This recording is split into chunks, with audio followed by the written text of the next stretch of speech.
मेरे बहुत ही प्रिय साथियों, हृदय की गहराई से अभिनंदन, बहुत बहुत हार्दिक स्वागत।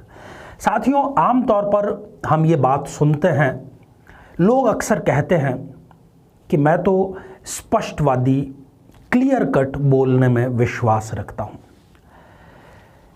साथियों, लोगों को सच बोलना तो पसंद है, परंतु सच सुनना कतई पसंद नहीं।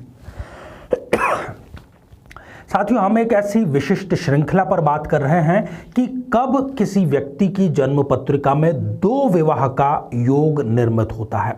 और आज ये हमारी श्रृंखला आ गई है मकर लग्न पर। बहुत ही सुंदर लग्न। इसमें हम चर्चा करेंगे कि कब मकर लग्न के जातक की या जातिका की जन्म पत्रिका में इस प्रकार की स्थितियां निर्मित होती है कि उसको जीवन में दो विवाह का अवसर मिलता है, दो विवाह का उसको सामना करना पड़ता है। साथियों, इस पर चर्चा करें इससे पहले एक बेहद ज़रूरी सूचना कि हम हमारे प्रत्येक एपिसोड के अंत में किसी न किसी जातक के प्रश्न का उत्तर देते हैं और ये प्रश्न हमें प्राप्त होते हैं आप लोगों के ही द्वारा YouTube कमेंट के माध्यम से। अपना कमेंट लिखने से पहले #आचार्य चंद्रकांत इस शब्द का प्रयोग ज़रूर करें। और साथ ही बेहद आसान प्रश्न जो एपिसोड के अंत में आपसे पूछा जाएगा उसका सही उत्तर ज़रूर साथ में लिखें, क्योंकि उन्हीं में से किसी एक प्रश्न का हम चयन करेंगे। तो आइए साथियों, बिना किसी देरी किए जन्म पत्रिका के माध्यम से ये जान लें कि कब मकर लग्न के जातक को दो विवाह का सामना करना पड़ सकता है। साथियों, जब कोई कुंडली 10 नंबर से प्रारंभ होती है, 10 नंबर इस स्थान पर लिखा है, तो अर्थात कि वो मकर लग्न की जन्म पत्रिका है। लग्न में ही शनि और सूर्य की युति होना, यदि मकर लग्न में शनि और सूर्य की युति, जो दोनों शत्रु हैं आपस में, लग्न में ही है, तो ऐसे व्यक्ति को जीवन में दो विवाह का सामना अवश्य करना पड़ता है। लग्न में शनि का होना यहाँ पर एक बहुत ही सुंदर राजयोग का निर्माण कर रहा है, शश नामक राजयोग का।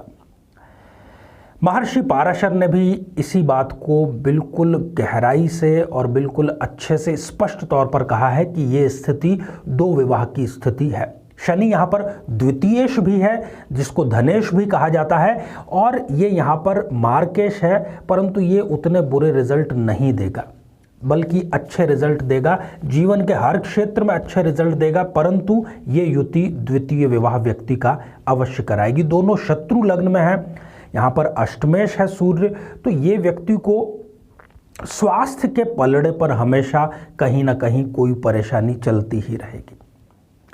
साथियों, यदि दूसरी विशेषताओं की यहाँ पर बात की जाए तो ऐसा व्यक्ति गजब का संयमी होता है, किसी बात की उसको जल्दबाजी नहीं है, कभी किसी चीज़ का वो श्रेय नहीं लेता। बड़े से बड़ा कार्य भी यदि वो कर देता है तो वो श्रेय किसी और को देता है, स्वयं पर्दे के पीछे नेपथ्य में रहना ज़्यादा पसंद करता है।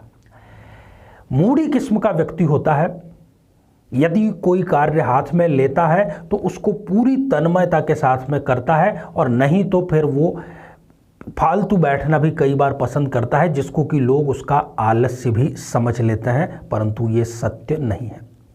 खर्चीला होता है ऐसा व्यक्ति, शुभ कार्यों में खर्च करते समय वो ये नहीं देखता कि मुझे मेरी पॉकेट कितनी अलाउ कर रही है। जहाँ पर सत्य का साथ देना है वहाँ पर ये हमेशा 2 कदम आगे रहते हैं। गजब के पराक्रमी ये व्यक्ति होते हैं। सच के साथ देने के लिए ये जिद की हद को भी कई बार पार कर जाते हैं। कई बार तो इनके पिता से भी इनकी अनबन होती है। पिता इनको प्रैक्टिकल ज्ञान देने की कोशिश करते हैं तो ये उनको इमोशनल ज्ञान देने की कोशिश करते हैं। इन व्यक्तियों के गुप्त शत्रुओं की भरमार होती है, परंतु वो बिगाड़ इनका कुछ भी नहीं पाते। तो साथियों, स्पष्टवादिता और संयम जैसे जो गुण हैं वो भी किसी का दाम्पत्य जीवन खराब कर सकते हैं, ये आपने आज के इस एपिसोड में जाना।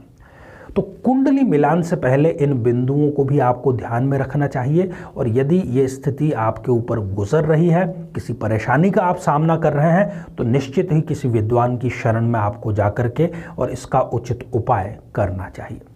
साथियों, आइए अब हम बढ़ते हैं आज के हमारे कमेंट के चरण की ओर। आज हमने कमेंट शामिल किया है मनीषा वर्मा जी का, जो कि उन्होंने लिखा है रायपुर छत्तीसगढ़ से। मनीषा जी, आपने पूछा है कि आपका विवाह कब होगा। इसी वर्ष नवंबर 2020 के तुरंत बाद आपके विवाह का बहुत सुंदर योग निर्मित हो रहा है। आप मछलियों को नियमित रूप से दाना अवश्य प्रदान करें। साथियों, अब आज का प्रश्न, शनि के लग्न में होने पर कौन से बेहद सुंदर राजयोग का आज उल्लेख किया गया है, उसका नाम ही आपका उत्तर है। आप सभी स्वस्थ, समृद्ध और शांतिपूर्वक जीवन व्यतीत करें। नमस्कार।